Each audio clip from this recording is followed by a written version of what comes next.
Bonjour, voici une autre fonction, donc ce n'est pas les limites. Alors, voilà, c'est une fonction, une intégrale et des complexes. Alors, vous savez, premièrement, donc, vous avez donc ici une fonction où il y a une suite implicite, une fonction à étudier, donc d'ordre n, puis une fonction définie par une intégrale, et ensuite des nombres complexes, donc vous avez une suite. Voilà, c'est ce que nous avons jusqu'à présent. Alors pour le grand 1, on considère la fonction gn définie par gn dsin de x est égal à nx plus 1 plus ln x, étudier les variations de la fonction gn. Voilà, et puis montrer que l'équation gn de x admet une solution unique dans 0 plus l'infini, et que cette solution est comprise entre 0 et e exponentielle moins n, et déduire le signe de gn. Donc pour cette première question, donc, la fonction gn est dérivable sur r étoile plus, comme somme de deux fonctions dérivables. Donc gn est dérivable car la fonction x vers ln x et x vers nx plus n, ce binôme-là le sont, ils sont dérivables. Quel que soit x supérieur à 0, la dérivée c'est n plus 1 sur x supérieur strictement à 0. Donc gn est strictement croissante sur 0 plus l'infini. Nous avons donné ces variations, ce n'est pas nécessaire de donner un tableau de variations, ce n'est pas demandé. La deuxième question, vous avez gn une continue strictement croissante sur 0 plus l'infini. Il définit une bijection de 0 plus l'infini vers son gn de 0 plus l'infini qui est égal la limite en 0 plus de gn, la limite en plus l'infini de gn, c'est moins l'infini plus l'infini. Donc, il existe un unique alpha tel que alpha n, tel que appartenant à 0 plus l'infini, gn de alpha n est égal à 0, bien sûr. Si vous le dire, bien sûr, comme vous avez l'habitude, car 0, c'est pas la peine de dire car 0 appartient à moins l'infini plus l'infini, on le sait, c'est R. On a donc gn de l'intervalle e moins n est égal à la deuxième question. Il ne s'agit pas ici d'appliquer le théorème des valeurs intermédiaires parce que vous n'avez pas son extension. Donc vous avez ici, vous cherchez l'image de l'intervalle et vous allez avoir l'image de l'intervalle, c'est ça, donc 0 appartient à cet intervalle, donc voilà, car ici 0 appartient à cet intervalle-là, moins l'infini n sur en, donc le alpha n se trouve dans cet intervalle. Donc on déduit le signe, vous pouvez le faire comme ça, vous pouvez aussi faire un tableau de signes directement. Si vous avez que c'est inférieur à alpha n, donc puisque gn est strictement croissante et elle conserve l'ordre, donc vous obtenez facilement que gn de x est négatif sur l'intervalle 0 alpha n et positif sur l'intervalle alpha n plus l'infini. Bien. Vous pouvez aussi faire les images des intervalles. Vous pouvez chercher les images des intervalles, bien sûr. Vous avez ici, deuxièmement, la monotonie de la suite alpha n. Alors, deuxième question, nous avons donc la monotonie de gn, donc comme nous avons l'habitude de faire pour ces suites. Alors, soit vous calculez, vous cherchez le signe de gn de alpha n plus 1, ou bien de gn plus 1 de alpha n, c'est-à-dire vous réglez de 2. Alors, vous avez gn plus 1 de alpha n, donc c'est n plus 1 alpha n plus 1 plus ln de alpha n. Vous faites apparaître gn de alpha n, donc ici vous distribuez. Donc cette partie-là, c'est gn de alpha n plus alpha n plus 1. Comme ça est égal à 0, gn de alpha n est égal à 0.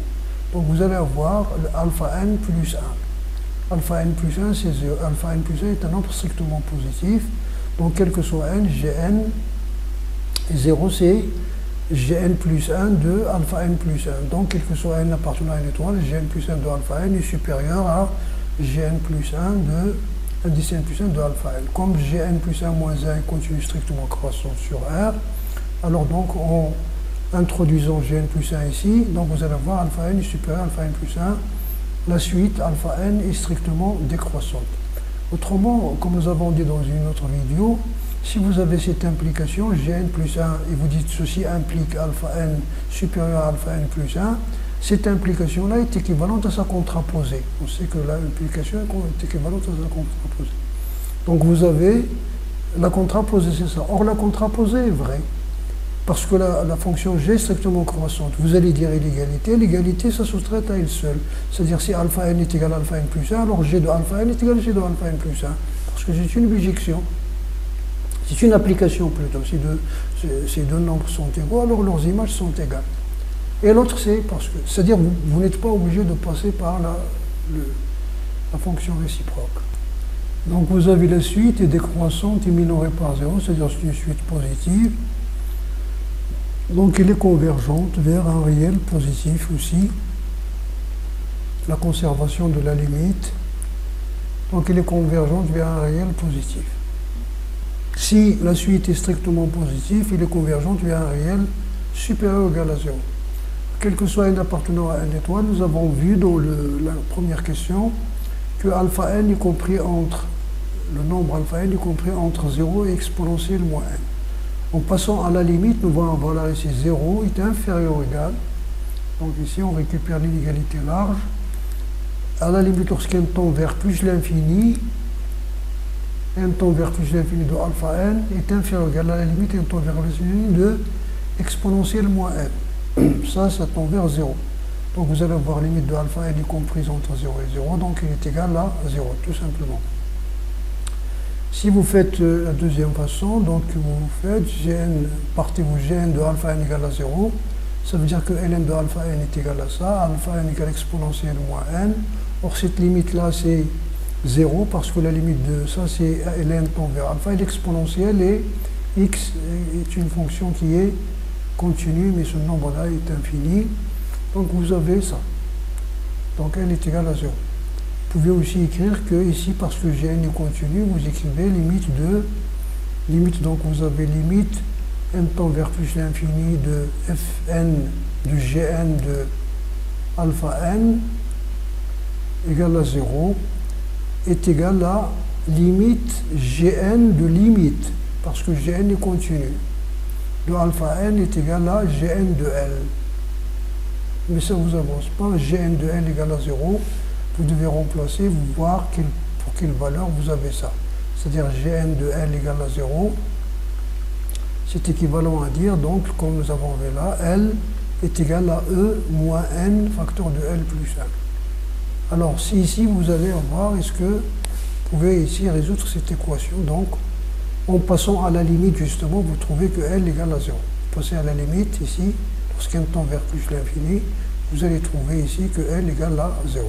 Très bien. Ceci pour cette grande partie 2. On considère donc la fonction f1 10 n définie sur R par x ln x à la puissance n sur 1 plus x si x est strictement supérieur à 0. Et 1 sur racine énième du moins x exponentielle 1 sur x si x est inférieur à 0. Et f1 10 n de 0 c'est 0. Donc la première question, il s'agit de montrer que la fonction est continue en 0. Ou bien on a d'étudier sa continuité peut-être, non pas continue. Très bien. Voilà pour cette continuité, donc la limite à droite de 0.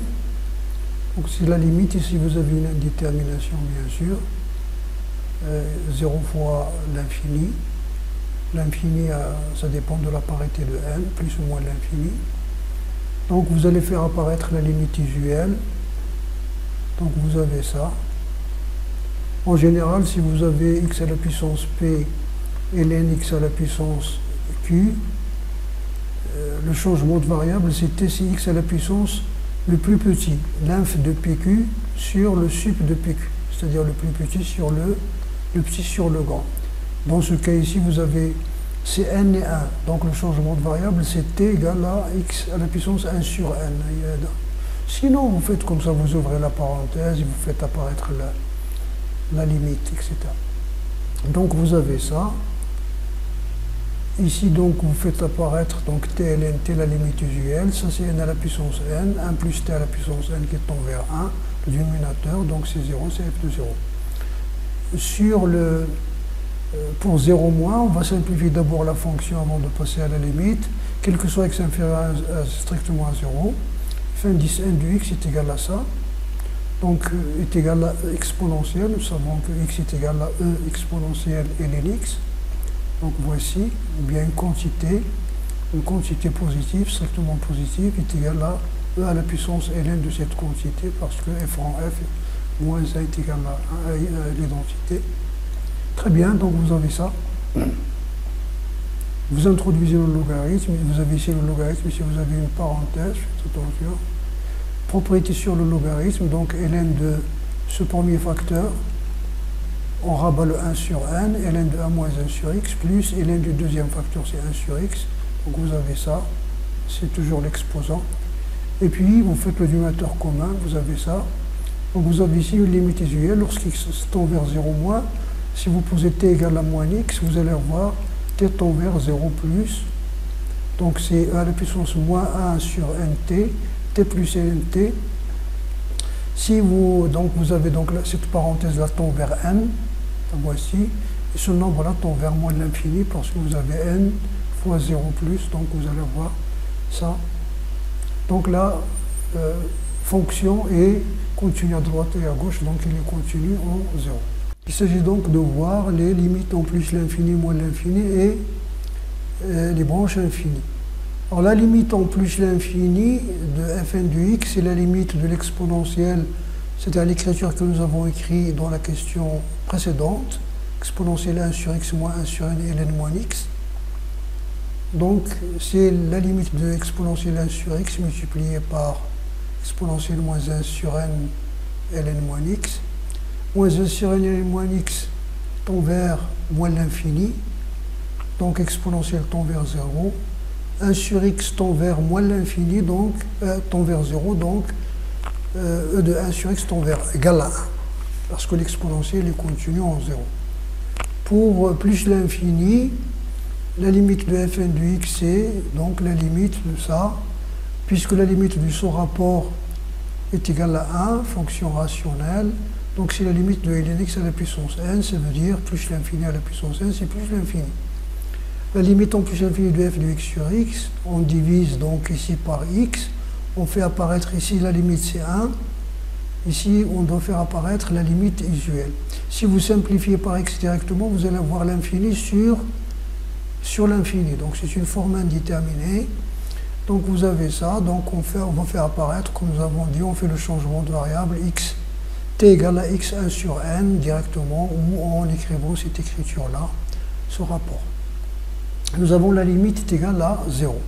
Donc, qu'est-ce qu'on en déduit? La courbe Cn admet une branche parabolique de direction l'axe des abscisses au voisinage de plus l'infini et une asymptote horizontale d'équation y égale à 0, c'est-à-dire l'axe des abscisses au voisinage de moins l'infini. La troisième question, c'est la dérivabilité en 0. Alors, quel que soit x appartenant inférieur strictement à 0, donc le taux d'accroissement f de n 1 sur x, f de n, fn de x, c'est-à-dire le taux d'accroissement entre x et 0, c'est ça. Donc c'est moins 1 sur x à la puissance moins 1 sur n, fois 1 sur x, si vous voulez. Ça c'est la fonction 1 sur x, vous pouvez le mettre là, c'est le même. 1 sur x, multiplié par ça.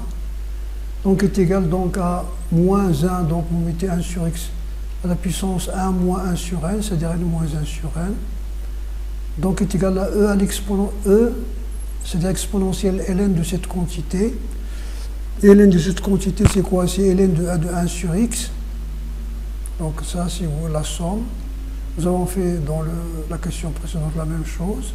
Donc ln de e de 1 sur x sur 1 sur x. Le moins ici, le voici. Et là, vous avez n-1 plus n-1 ln de moins 1 sur x. Plus n-1 ln de e, voilà si vous voulez. Donc voilà, donc e à la puissance ln de cette quantité. Donc ln de cette quantité, c'est la somme des ln, parce que ça c'est un produit. Ln d'exponentielle 1 sur x et 1 sur x, plus ln de, on rabat le n-1 sur n, ln de moins 1 sur x. Ln de moins 1 sur x, c'est moins ln de moins x, moins ln de moins x. Donc ça c'est moins ln de moins x, donc on va mettre 1 sur x en facteur. Vous avez ça. Ceci est une limite usuelle, donc c'est 0. Donc vous allez avoir, ça tend vers 0. 1 sur x tend vers 1 sur x tend vers 1 sur 0 moins, c'est-à-dire moins l'infini. E à la puissance moins l'infini, c'est 0. Très bien. Voilà. T tend vers 0 plus. Alors, donc, f est dérivable à gauche en 0. f' n à gauche de 0, c'est 0. La même chose. Alors, directement, la limite en 0 plus du taux d'accroissement, ça va vous donner donc, ça vous simplifie le 0, ça tend vers 1. Cette quantité tend vers 1, le rapport. Et celui-là, ça tend vers moins l'infini à la puissance n.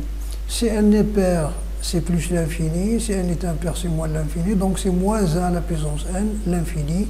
Donc, ce qui vous donne donc moins l'infini ou plus l'infini. F n'est pas dérivable en 0, à droite en 0. Alors, l'interprétation, la courbe Cn admet à l'origine, c'est-à-dire au point de coordonnées 0, 0, une demi-tangente définie par y égale à 0, x. Donc, vous avez ici y égale à 0, xy égale à x moins 0, f'n gauche de 0 plus f de 0 qui est égal bien sûr à 0 et sur un autre demi-tangente verticale dirigée vers le haut ou dirigée vers le bas, c'est-à-dire d'équation qui est définie par x égale à 0, y supérieur égal à 0 si n est pair ou x est égal à 0, y inférieur égal à 0 si n est impair. D'accord? Bien. Alors pour la dérivée, donc la question 4a, on va montrer que f' du x et x plus n, le produit est inférieur à 0, ça veut dire que x plus n et f' de n du x ont des signes opposés. Et comme par exemple ça s'annule en moins 1, c'est pour cela qu'ils ont enlevé ici le moins n. Et ça veut dire tout simplement, avec une phrase, montrer que f' n du x et x plus n ont des signes opposés sur moins l'infini 0. 0 n'est pas un signe, c'est pour cela qu'on a enlevé ça. Alors f est dérivable sur moins l'infini 0 comme produit composé de fonctions dérivables. Mais au moins les fonctions 1 sur x, exponentielle x, moins x, racine de énième du x, n supérieur strictement à 0. Donc ce sont des fonctions toutes dérivables. La dérivée c'est ça, donc on va faire la dérivée du produit. La fonction c'est ça, moins 1 sur x à la puissance 1 sur n, exponentielle 1 sur x, donc la dérivée du premier terme, du premier facteur, c'est 1 sur n fois 1 sur x carré moins 1 sur x à la puissance 1 sur n moins 1, exponentielle x, multiplié par ça, la dérivée du deuxième facteur, c'est moins 1 sur x carré, exponentielle 1 sur x. On va mettre tout ce qui est commun au facteur, donc c'est 1 sur x carré, exponentielle x, et moins 1 sur x à la puissance 1 sur n. Il va vous rester ici 1 sur n moins 1 à la puissance x à la puissance moins 1, moins 1 ici. Donc ça va vous donner ça. Moins 1 sur x à la puissance n, c'est 1 sur racine énième de moins x. Donc si vous faites le dénominateur commun, vous faites sortir le moins au dehors, là, factorisé par le moins. Donc vous avez ça. Moins 1 sur nx au carré. Et voilà, donc c'est moins 1 sur nx au carré, f1 10 n du x, facteur d'x plus à la puissance n. Comme ce 1 sur nx carré, f de n du x est supérieur à 0, alors f' du x ont des signes différents. Ils ont des signes différents, ça veut dire que leur produit est inférieur strictement à 0. Bien sûr, on a en Tn, si x égale à moins z, ça sera 0. Sur produit est composé de fonctions dérivables, c'est-à-dire produit de la fonction homographique avec la composée de lnx et x à la puissance n. La dérivée de x sur x plus 1, c'est 1 sur x plus 1 au carré, multiplié par lnx à la puissance n. La dérivée de lnx à la puissance n, c'est n fois 1 sur x fois lnx à la puissance n moins 1. Voilà, vous mettez 1 sur x plus 1 au carré et lnx moins 1, et vous avez ça. Donc, au fait, il y aura un petit problème pour x égale à 1 si n égale à 1. Vous allez avoir 0 à la puissance 0. Sinon, ça n'a pas de problème. Donc, si n est impair, n-1 est pair, donc ln à la puissance n-1 est positif, ou égal à 0 pour x égale à 1. Et comme le dénominateur est positif, vous allez avoir donc, ça est positif, donc fn de x a le signe de g de n. D'accord, le signe de g de n. Vous avez ici 1 sur x plus 1 au carré. Donc, il a le signe de g de n. Si n est pair, alors fn de x a le signe de ln de x, g de n. Alors, vous avez les tableaux de variation ici. Alors, si n est pair, nous avons dit que la dérivée a le le signe de lnx n, le signe fn, la dérivée, le signe de... Qu'est-ce que je suis en train de... Le signe de lnx gn de x. Voici le signe de lnx. Voici le signe de gn de x d'après la question grand 1. Donc voici le signe de fn de x. Vous récapitulez ici, donc vous avez voici pour l'infini, la fonction n'est pas dérivable en 0. Ici vous avez 0, ici vous avez plus l'infini parce que nous avons trouvé que le nombre dérivé c'est moins 1 à la puissance ln infini. Donc c'est le signe. Donc si n est pair, le signe ici plus, donc vous aurez ici un plus l'infini qui cadre bien sûr avec ce signe. Et de l'autre côté, c'est-à-dire sur moins l'infini 0, il a toujours ce signe-là, c'est-à-dire le signe contraire de x plus n, il s'annule en moins n, positif, négatif. Donc voici le tableau de variation. L'image f de alpha n, c'est un nombre bêta n qu'on ne demande pas de calculer, bien sûr, c'est une valeur approchée. Si n est impair, alors f'n du x a le signe de gn du x. Donc gn du x, voici son signe, il s'annule en alpha n, il est négatif, positif. Vous voyez que la dérivée ici s'annule en 1 et ne change pas de signe. Donc il s'agit d'un point d'inflexion parce que la fonction est continue. C'est pas demandé, mais c'est à savoir. L'image de 1, c'est 0. Donc vous avez ici, la fonction, elle croît, décroît. Ici, elle traverse 0 parce qu'il est continu, donc une seule flèche. Très bien. Alors, on va tracer la courbe de la fonction pour n égale à 2. Donc n est pair, donc c'est ce tableau de variation-là. Vous allez avoir ici moins 2.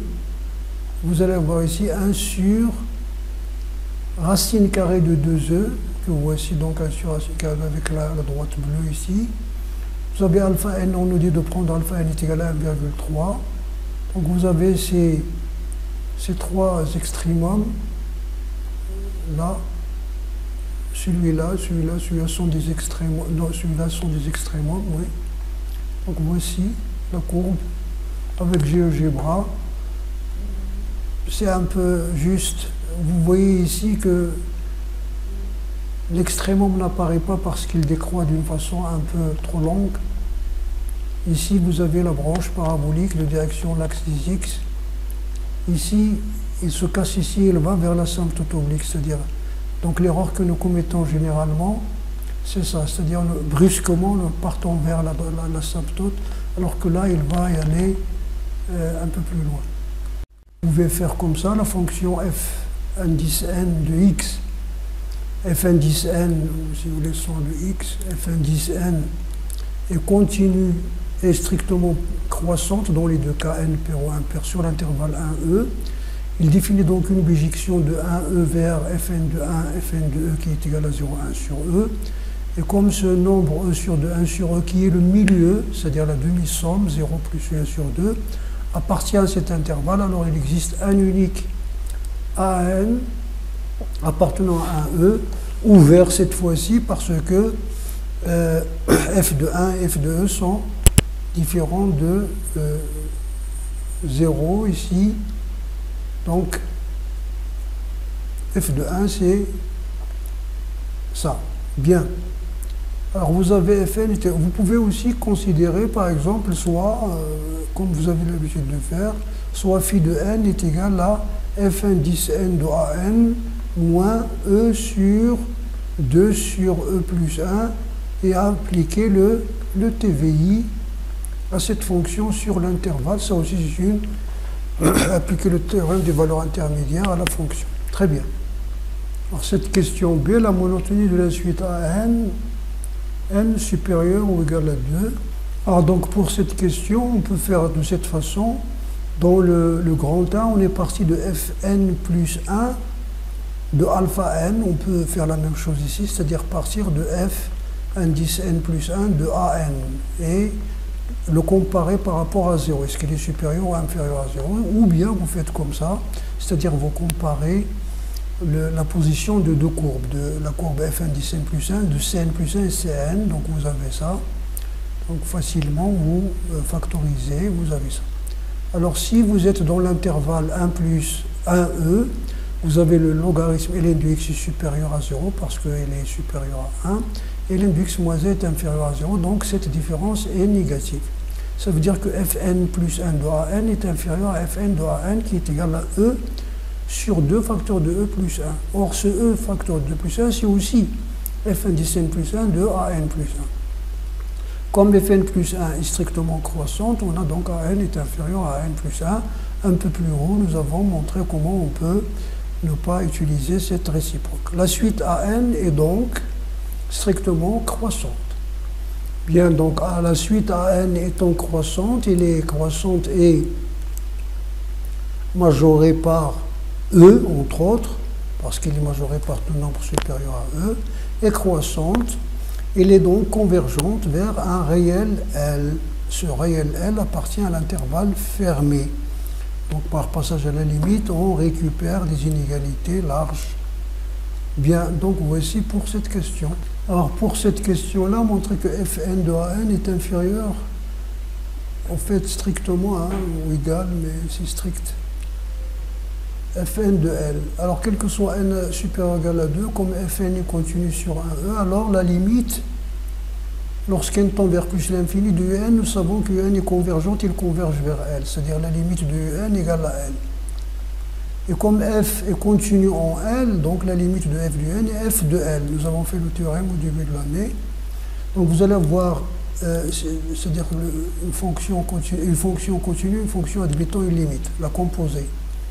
Donc vous avez ici fn, limite n tend vers plus l'infini, est égale fn de L.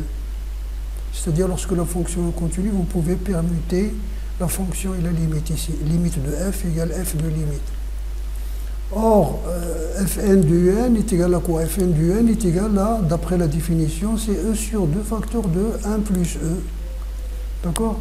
Donc la limite, lorsqu'elle tend vers 1, c'est la limite de ça, c'est parce que c'est une constante, est égal à fn de L. Donc ça veut dire que fn plus 1 est inférieur, d'après B, nous avons trouvé ça. Donc c'est inférieur à la limite de un. Or fn plus 1 de un est inférieur à fn de un. Dans la même question, nous avons fait ce résultat. Ça veut dire fn de n est inférieur à fn de L. Alors dans cette question D, on va chercher la limite de un. La limite de un qui est égale à L, on va chercher cette limite. Alors pour la question, la recherche de la limite, vous avez la limite lorsqu'elle tend vers plus l'infini, n tend vers plus l'infini de f, n 10, n de n, c'est la limite de ça. Donc vous remplacez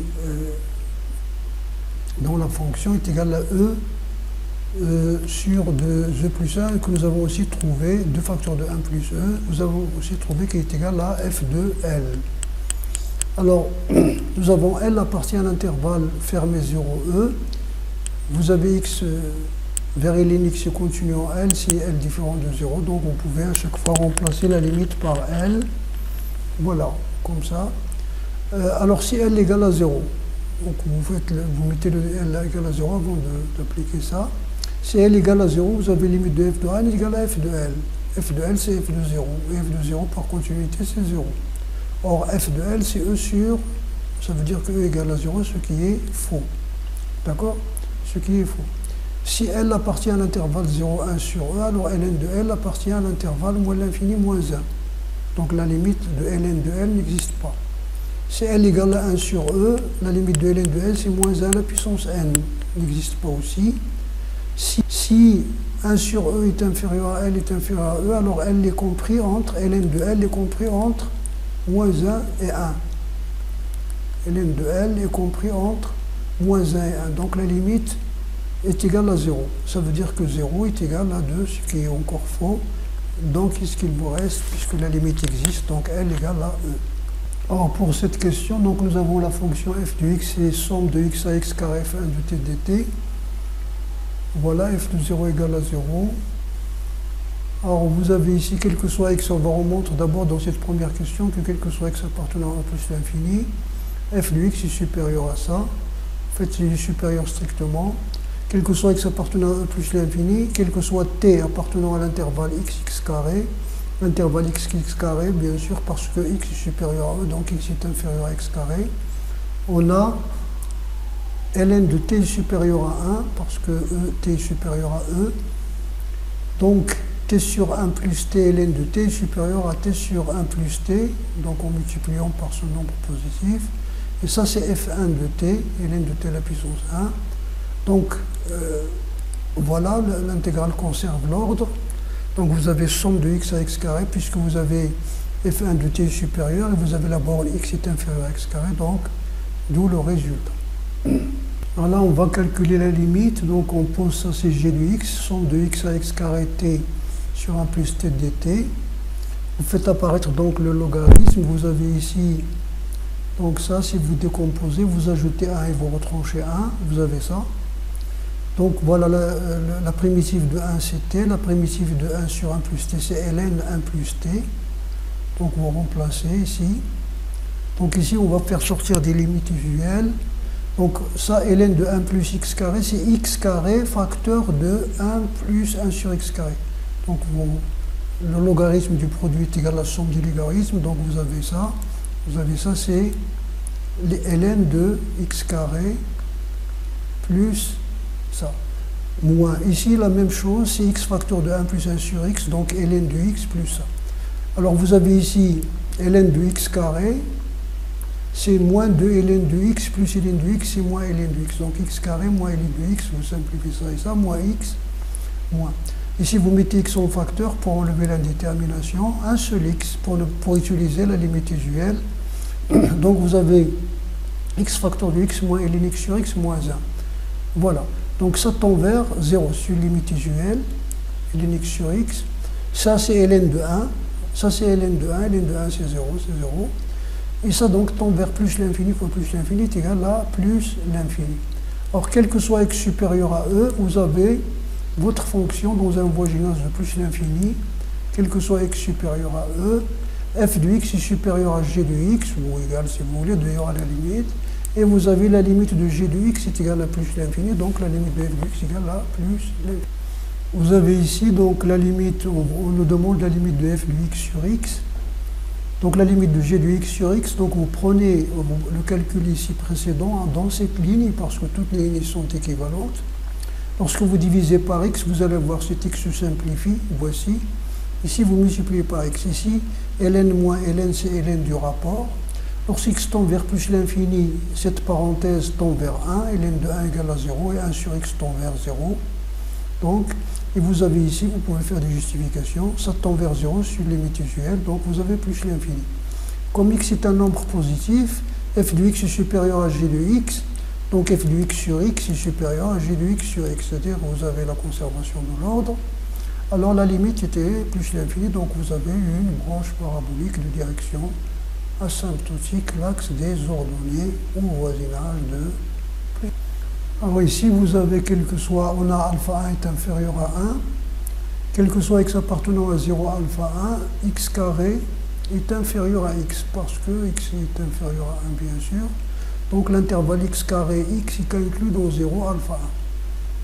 Quel que soit t appartenant à cet intervalle, comme f1 est décroissante strictement sur l'intervalle 0 alpha 1, regardez donc ici donc la question grand 2, quatrièmement.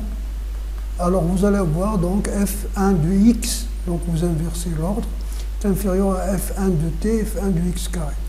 Et puis comme l'intégrale conserve donc l'ordre, et x carré est inférieur à x, vous introduisez donc l'intégrale, par passage donc en intégrant les termes de l'inégalité, vous avez ça. Et ça c'est moins f de x, parce que vous avez inversé les bornes, c'est moins f de x. Donc lorsque vous multipliez par moins, vous avez la relation qu'on vous demande. Donc d'après le résultat de la question précédente, vous avez ici, en divisant par x, puisque x est différent de 0, il est strictement supérieur à 0, donc vous conservez l'ordre, donc vous simplifiez un x, il vous reste ici, ça. Voilà.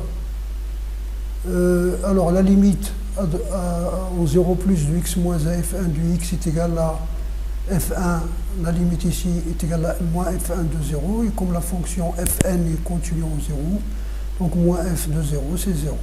Ça veut dire que la limite de ce rapport est égale à 0, donc f Et f de 0 c'est 0, ça c'est la limite lorsqu'x tend vers, bien sûr, vous voyez ça, grand f de x, f de 0 c'est 0, sur x est égal à 0, ça veut dire que la fonction est dérivable, et le nombre dérivé à droite c'est 0. Alors pour cette dernière question, vous avez la fonction f1, il est continu sur 0 plus l'infini, donc il est même continu sur l'intervalle fermé 0 plus l'infini, parce que la fonction est continue à droite de 0. Alors on va considérer phi une primitive de f1 sur 0 plus l'infini, quel que soit x appartenant à 0 plus l'infini, c'est-à-dire supérieur strictement à 0, vous avez f de x est égal à phi de t entre x et x carré, ça veut dire phi de x carré moins phi de x. La fonction, bien sûr, carré est dérivable, et phi est dérivable aussi sur 0 plus l'infini parce que c'est une primitive. Donc la fonction f est dérivable parce que la fonction f c'est phi rho u moins phi, donc c'est opération sur les fonctions dérivables. Alors quel que soit x supérieur à 0, f' de x est égal donc la dérivée de la composée de x phi' de x carré moins phi de x. Phi' c'est f1 parce que c'est une primitive. Donc là vous remplacez f1 de x carré et vous avez le résultat qu'on vous a demandé.